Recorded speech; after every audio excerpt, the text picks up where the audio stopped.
Tema kita hari ini adalah I am safe. Katakan I am safe. I am safe itu adalah bicara tentang saya sudah diselamatkan. Dan saya berdoa setiap kita yang ada di tempat ini, ketika kita pulang dari tempat ini, kita punya sebuah kepastian bahwa kita adalah orang-orang yang sudah diselamatkan. Jangan keluar dari tempat ini dengan sebuah keraguan-raguan, saudara, akan keselamatan. Ya. Nah, hari ini saya akan mulai dengan kata keselamatan itu sendiri. Kata keselamatan itu dalam bahasa Yunani adalah zozo. Katakan zozo. Zozo itu keselamatan, tapi keselamatan itu bukan hanya soal mati masuk surga. Ya, kalau Tuhan hanya menyelamatkan kita hanya untuk mati masuk surga, lebih baik kita cepat-cepat mati, saudara. Karena kalau kita cepat-cepat mati, kita menggenapi rencana Tuhan lebih cepat, saudara. Ya, dan saya percaya Tuhan bukan hanya mau kita mati masuk surga, tapi Tuhan mau selama kita ada di bumi, surga itu ada dalam setiap area kehidupan saudara dan saya. Karena zozo, keselamatan, itu bicara untuk semua area kehidupan kita. Dan dia adalah juru selamat untuk setiap area kehidupan kita. Ya. Nah, hari ini kita akan belajar tentang 3 jenis keselamatan. Mari kita lihat 3 jenis keselamatan. Apa saja, saudara? Tubuh, katakan tubuh, jiwa, dan roh. Ya, manusia itu terdiri dari 3 bagian. Ya, mungkin saudara lihat saudara ini sepertinya hanya satu, tapi kita ini bukan satu. Manusia itu terdiri dari 3 bagian utama. Yang pertama adalah tubuh. Tubuh itu adalah yang dilihat, saudara. Saudara lihat samping kiri kananmu. Ya, ada yang kurus, ada yang gemuk, ya kan? Yang perlu diet. Ada yang pendek, ada yang tinggi, ada yang kulitnya agak terang, ada yang agak gelap, ya kan? Nah, itu casing kita, ya. Itu cuma casing. Saudara tahu casing? Casing itu bisa diganti-ganti sebenarnya, tapi kita tidak bisa ganti casing, saudara. Tapi casing itu sebenarnya bukan kita, ya. Itu cuma cover yang kelihatan di luar. Nah, ada bagian yang kedua namanya jiwa. Katakan jiwa. Tuhan menciptakan manusia itu ada jiwa. Jiwa itu apa? Pikiran, katakan pikiran, perasaan, kehendak, ya kan? Saudara punya akal budi, itu semua di jiwa. Saudara belajar, itu di jiwa. Ya, saudara punya bisa sedih, itu di jiwa. Saudara punya keinginan, itu di jiwa, saudara. Kalau saudara menyembah Tuhan, saudara bisa rasakan hadirat Tuhan, itu fungsinya jiwa. Ya. Saudara kalau disakiti, saudara sakit hati, kecewa, itu jiwa, saudara. Ya. Itu fungsinya jiwa. Ya. Saudara dicubit sakit, nah itu dikirim dari jiwa, saudara. Ya. Otak saudara mengirimkan itu. Nah, itulah uniknya manusia, ada jiwa. Tapi kita yang sungguhnya adalah roh, katakan roh. Ya. Roh itu adalah kita yang sesungguhnya. Itu yang diwariskan, ya, dari Adam. Ketika Adam jatuh dalam dosa, setiap kita terkontaminasi dengan dosa. Ya, makanya Tuhan itu menyelamatkan kita bukan hanya satu bagian dari hidup kita, tapi tiga bagian hidup kita. Makanya keselamatan itu menyeluruh, saudara. Ya, roh, jiwa, dan tubuh. Amin. Nah, kita akan lihat yang pertama, keselamatan yang sudah terjadi. Katakan sudah terjadi. Kita baca Efesus 2 ayat yang ke-8. Sebab karena kasih karunia kamu diselamatkan oleh iman. Itu bukan hasil usahamu, tetapi pemberian Allah. For by grace you have been saved. Kalau kata you have been itu artinya sudah atau belum. You have been saved itu artinya sudah diselamatkan. Jadi sebenarnya kalau bahasa Indonesia lebih tepat adalah karena kasih karunia kamu sudah diselamatkan. Ya, kamu bukan akan diselamatkan. Kamu bukan sedang diselamatkan. Tapi kamu sudah diselamatkan melalui iman, dan itu bukanlah hasil usahamu, itu adalah pemberian dari Allah. Jadi keselamatan yang sudah terjadi ini di bagian mana kita? Roh, jiwa, atau tubuh? Roh, saudara. Waktu kita percaya pada Yesus, kita menerima dia dengan dengan percaya dalam hati, mengaku dengan mulut, kita tahu bahwa dia juru selamat hidup kita menerima dia, ya. Pada saat itu juga roh kita dilahirbarukan oleh Tuhan dan kita yang lama, roh kita yang lama itu mati bersama dengan Kristus di atas kayu salib dan kita detik itu juga kita dikasih hidup yang baru, ciptaan yang baru. Amin. Nah yang kedua, keselamatan yang sedang terjadi. Ayatnya di mana? 1 Korintus 1 ayat 18. Sebab pemberitaan tentang salib memang adalah kebodohan bagi mereka yang akan binasa. Tapi bagi kita yang diselamatkan, pemberitaan itu adalah apa? Kekuatan Allah. Dalam bahasa Inggrisnya lebih jelas saudara. For the message of the cross is foolishness to those who are perishing. Ya, pemberitaan tentang salib itu kebodohan. Tapi bagi kita yang sedang are being saved. Kalau being saved itu artinya apa? Present tense. Nah, being saved itu artinya kita sedang diselamatkan. Are being saved, it is the power of God. Jadi sebenarnya kalau mau diterjemahkan bahasa Indonesia gini, pemberitaan tentang salib itu adalah kebodohan bagi orang-orang yang akan binasa. Mana sih ada apa sih hebatnya pemberitaan tentang salib? Mungkin mereka bilang, kok tiap minggu ngomongin tentang karya Kristus terus, kayaknya nggak beken deh. Kayaknya waduh bosen dengar tentang karya Kristus. Masa di gereja cuma ngomongin karya Kristus, ngomong yang lain dong, ya kan? Saudara, kayaknya tidak ada faedahnya ngomong tentang karya Kristus bagi orang-orang yang tidak mengerti, saudara. Mereka pikir, ya bicara yang lain lah, bicara tentang bagaimana bisnis berhasil, bagaimana saya menjadi orang yang sukses, ya kan? Bagaimana saya bisa menjadi milioner. Tapi Rasul Paulus berkata, pemberitaan tentang salib atau tentang Kristus, itu adalah kekuatan Allah bagi mereka yang sedang diselamatkan. Ini bukan yang sudah diselamatkan, tapi yang sedang diselamatkan. Ini bicara tentang mana? Tubuh, jiwa, atau roh? Hah? Jiwa saudara. Jadi kalau saudara mau ngalamin ini yang kedua, saudara harus ngalamin yang pertama dulu. Saudara tidak bisa ngalamin yang kedua tanpa lewat yang pertama. Makanya peperangan kita nih setiap hari butuh diselamatkan. Kita nih setiap hari sedang diselamatkan. Diselamatkan dari apa? Diselamatkan dari ketakutan. Diselamatkan dari intimidasi. Apalagi kita hidup di masa-masa di mana berita-berita menakutkan begitu banyak.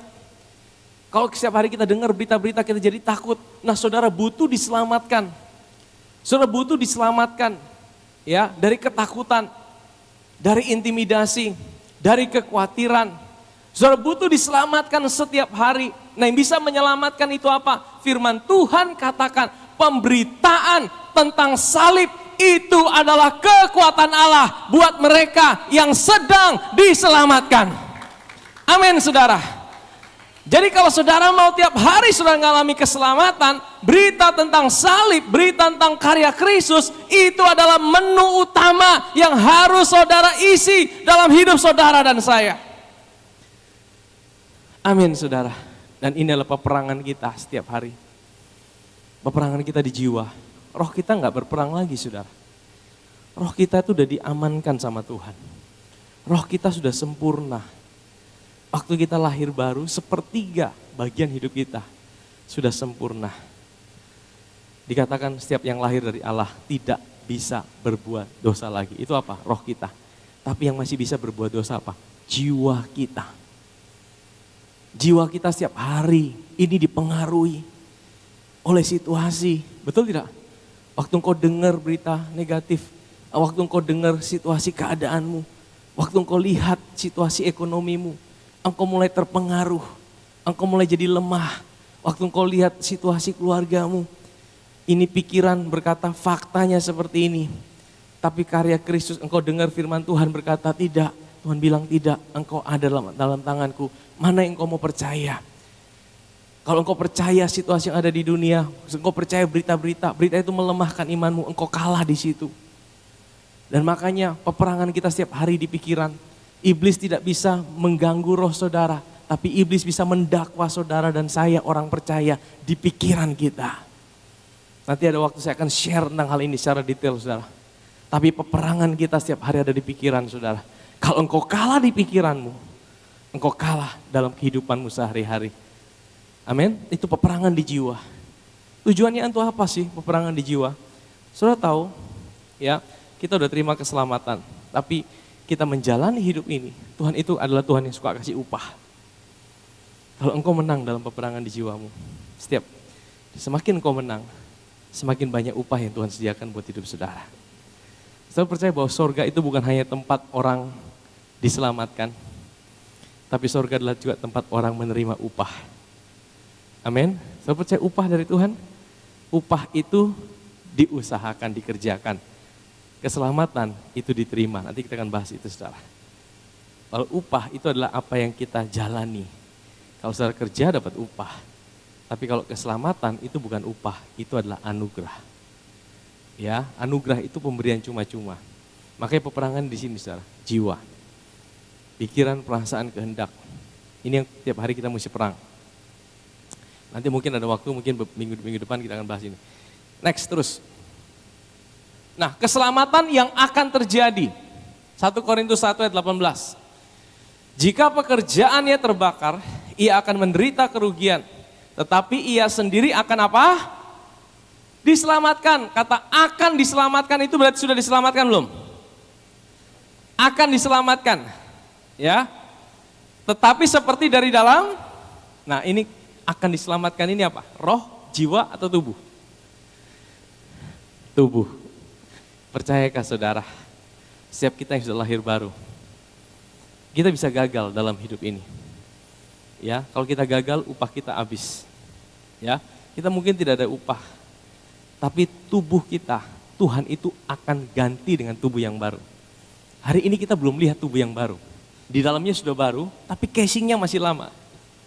Nah, nanti ada waktunya saudara. Tuhan akan mengubah pada waktu Yesus datang kedua kali.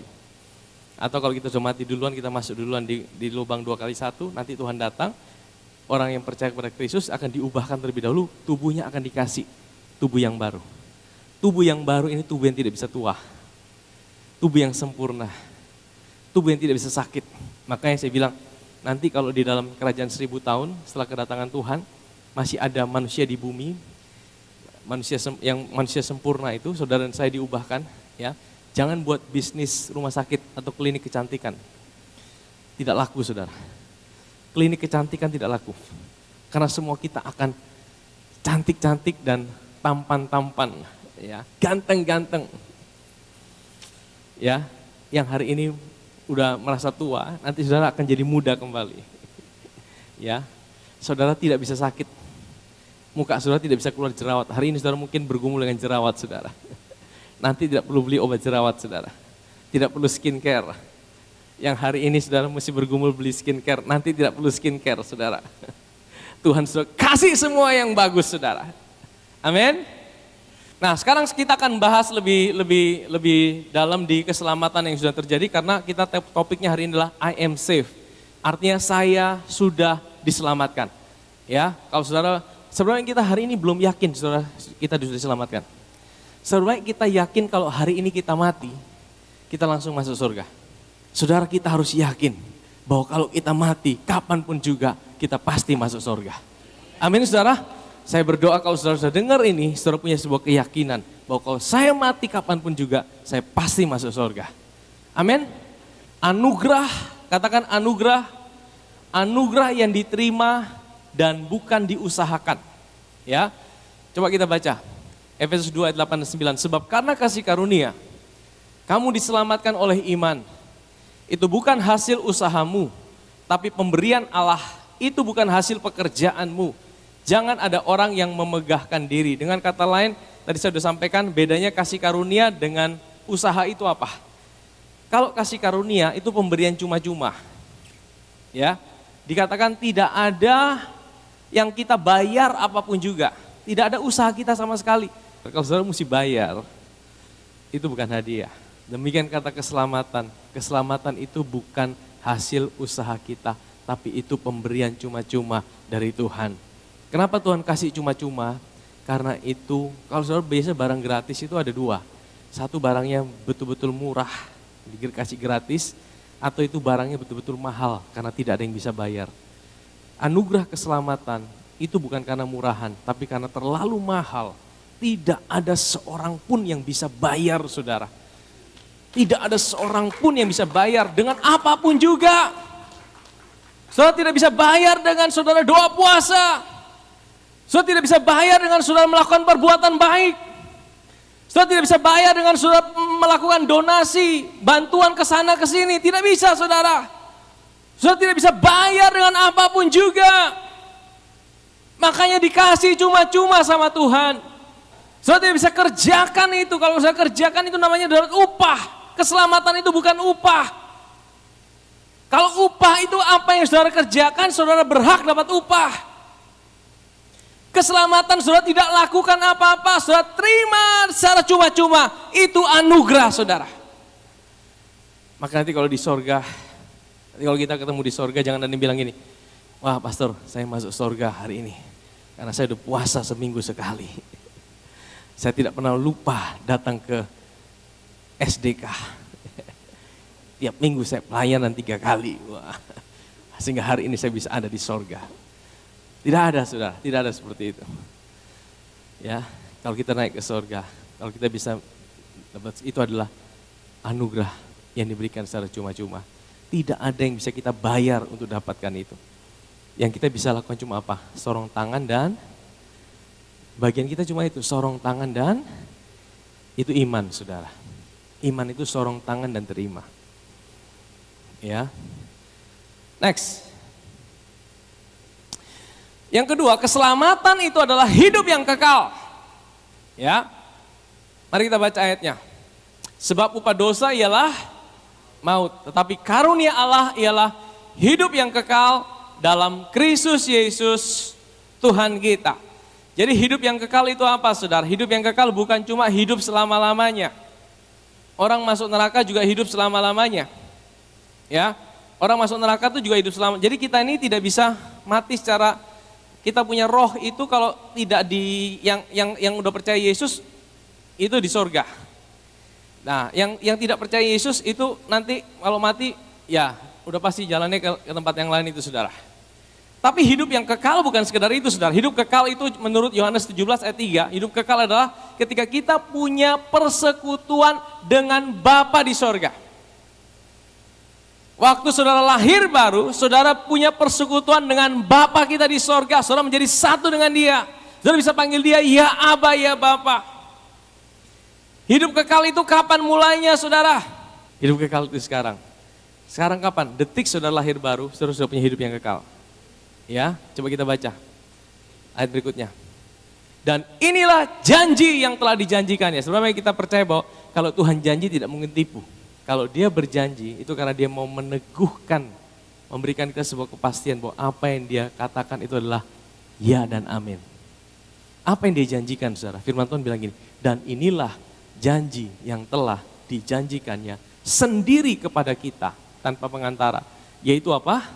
Hidup yang kekal. Hidup yang kekal ini janji Tuhan buat kita. Hidupnya Yesus itu janji Tuhan buat kita. Kita punya persekutuan dengan Bapa. Sekarang itu janji Tuhan buat kita. Semuanya itu kutuliskan kepada kamu supaya kamu yang percaya kepada nama anak Allah, nama Yesus, tahu, katakan tahu. Tahu apa? Bahwa kamu memiliki hidup yang, sebenarnya kita tahu hari ini kita punya hidup yang kekal. Amin. Kita tahu bahwa kita punya hidup yang kekal. Hidup yang kekal itu berapa lama, saudara? Selama-lamanya. Jadi dengan kata lain, kalau Tuhan kasih saudara hidup yang kekal, itu ada expire-nya tidak? Tidak ada. Betul? Nanti kalau saudara sudah punya hidup yang kekal, saudara punya itu selama-lamanya. Saudara punya hubungan dengan Bapa selama-lamanya. Bagaimana kita bisa bilang bahwa hidup kekal itu bisa kita usahakan? Nanti ya, tergantung hasil akhir hidupmu. Seringkali dikotbahkan, kekristenan itu bukan soal perjalanan dimulai, tapi hasil akhir. Bagaimana kita mengakhiri hidup akan menentukan kita dapat hidup yang kekal atau tidak. Sebenarnya kita sering dengar khotbah seperti itu. Saudara, kekristenan bukan soal hasil akhir kita dapat hidup yang kekal. Hasil akhir itu kita dapat upah, bukan hidup yang kekal. Dan hidup yang kekal itu bukan upah.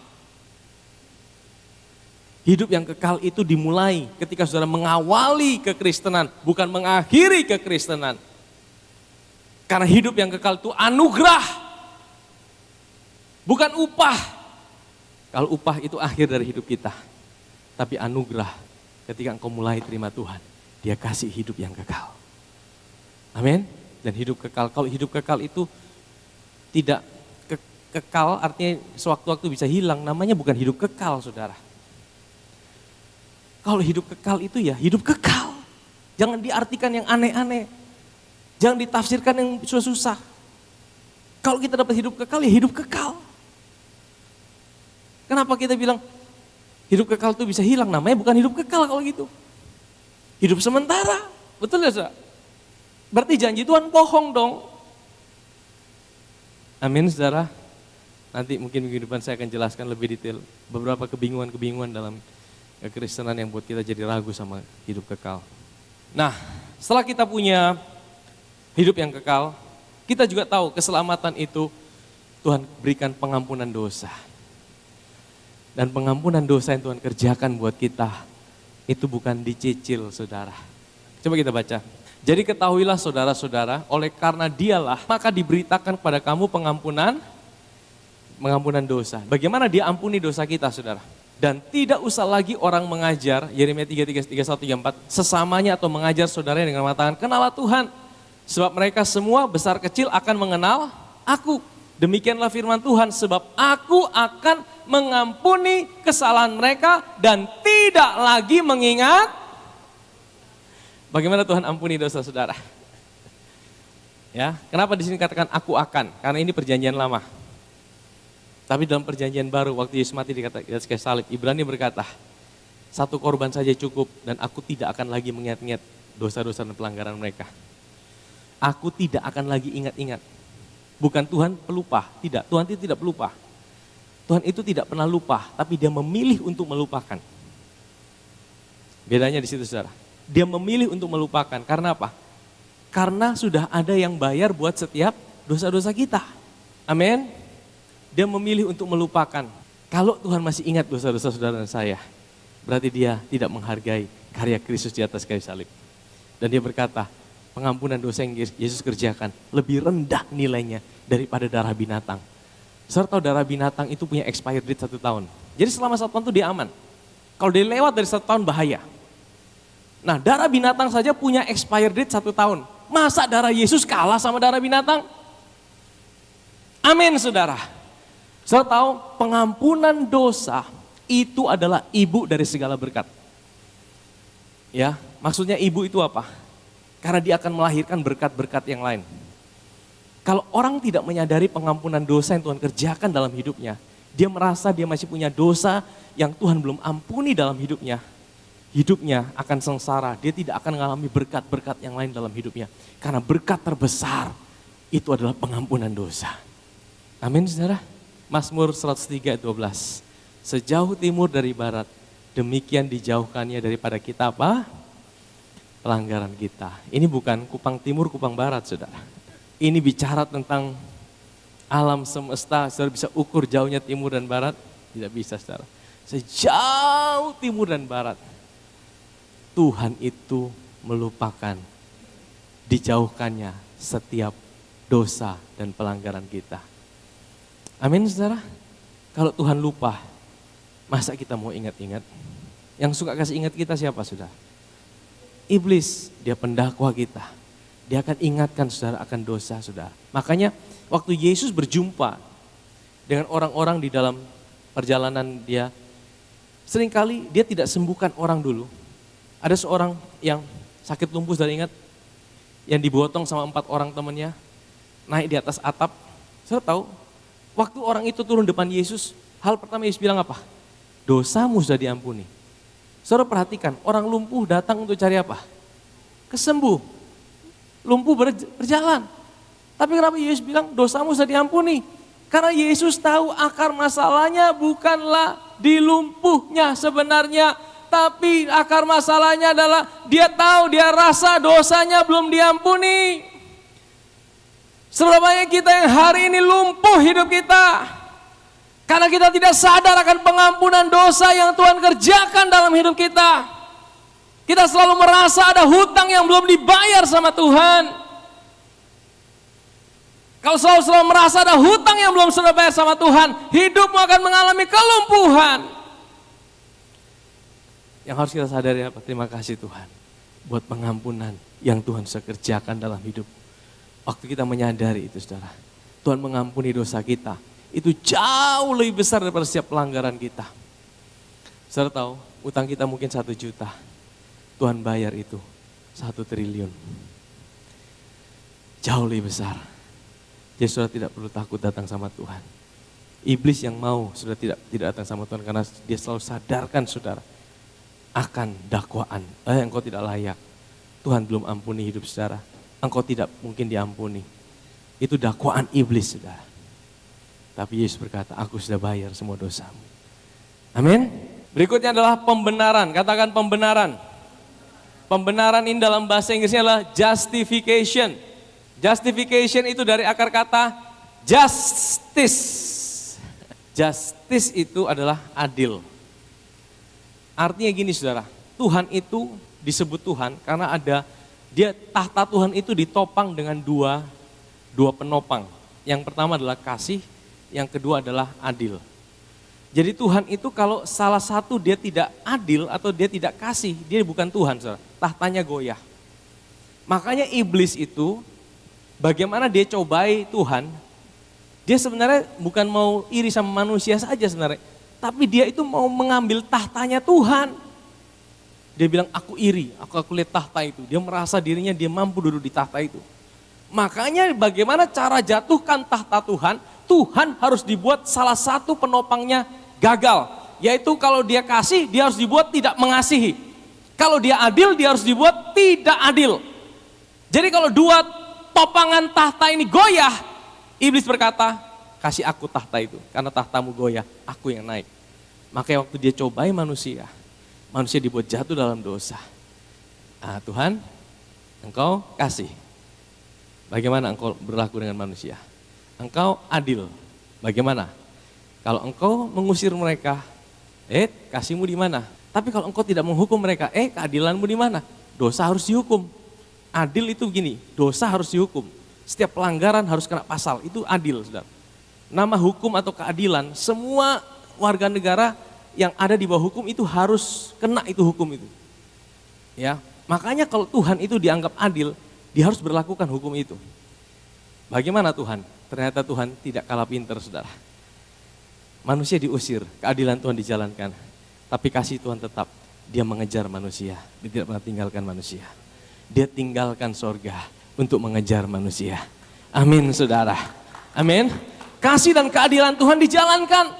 Bagaimana puncaknya adalah bagaimana iblis dipermalukan. Kasih dan keadilan Tuhan berjumpa di atas kayu salib.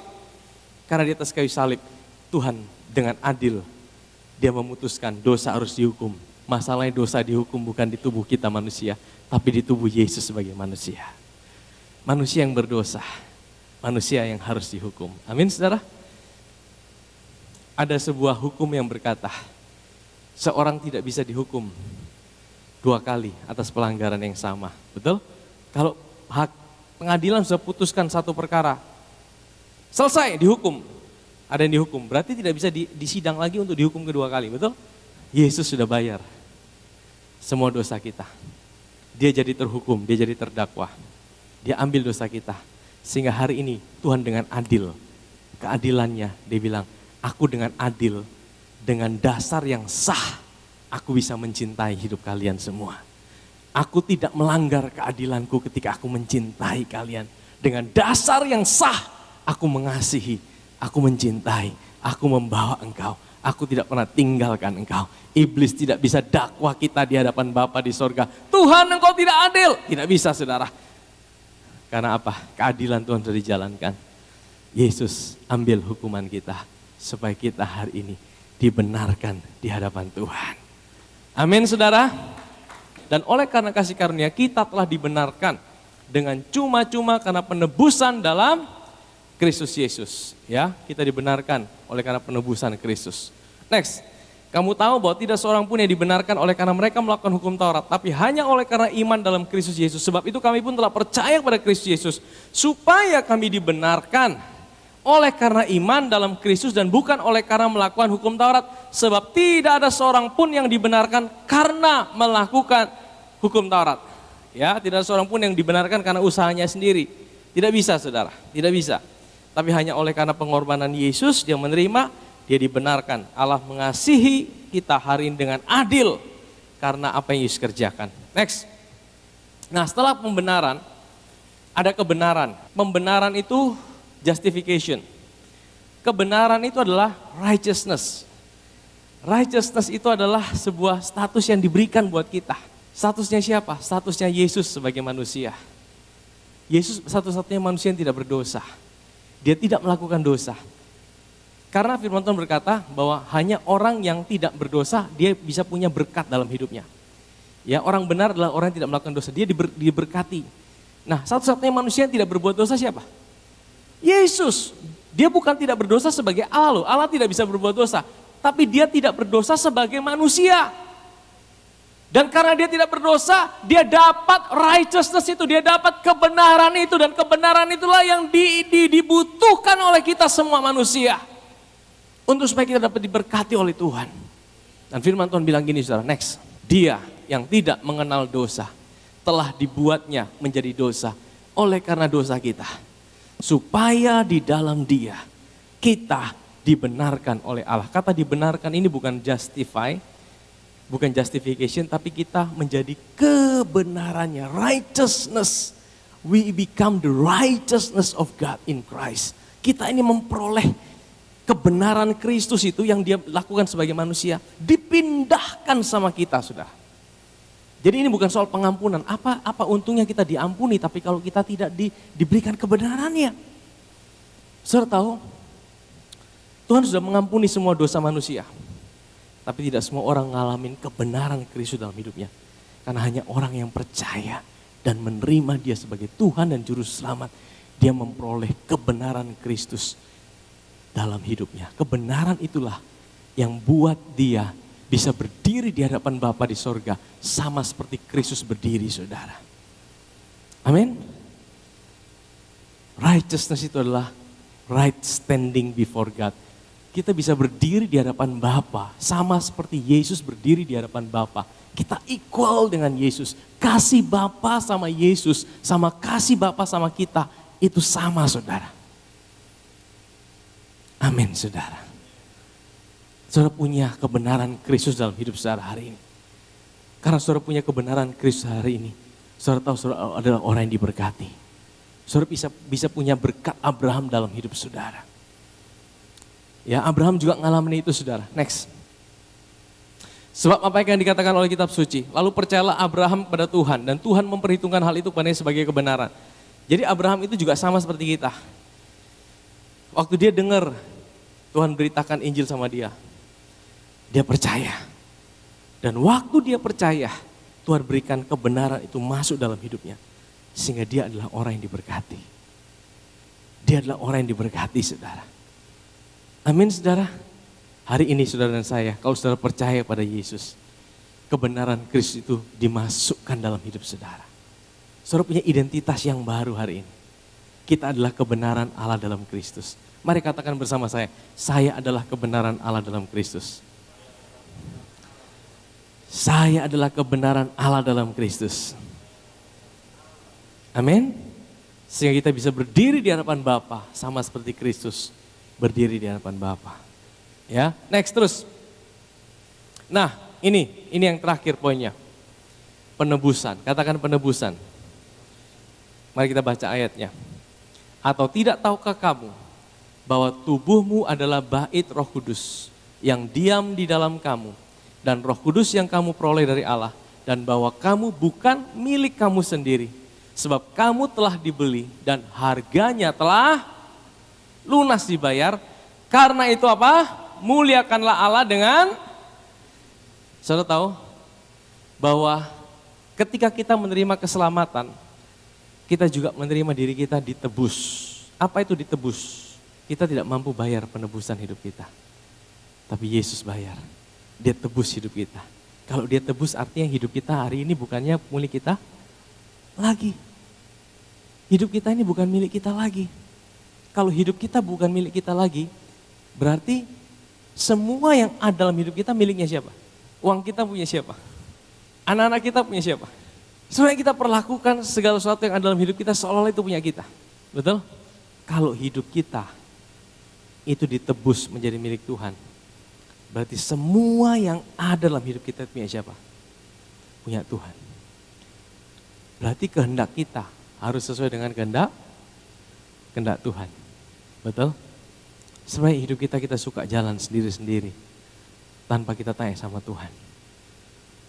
Kita suka buat keputusan hidup kita sendiri tanpa kita tanya sama Tuhan. Kalau keputusan saudara sama Tuhan berbeda, kira-kira Tuhan sedih tidak? Kepunyaan saudara, kira-kira saudara izinkan dirusak sama orang lain? Tidak, betul? Kalau kita tahu bahwa kita ada kepunyaan Tuhan, tahukah saudara? Tuhan tidak izinkan kuasa-kuasa lain untuk mengganggu dan menyerang hidup saudara dan saya.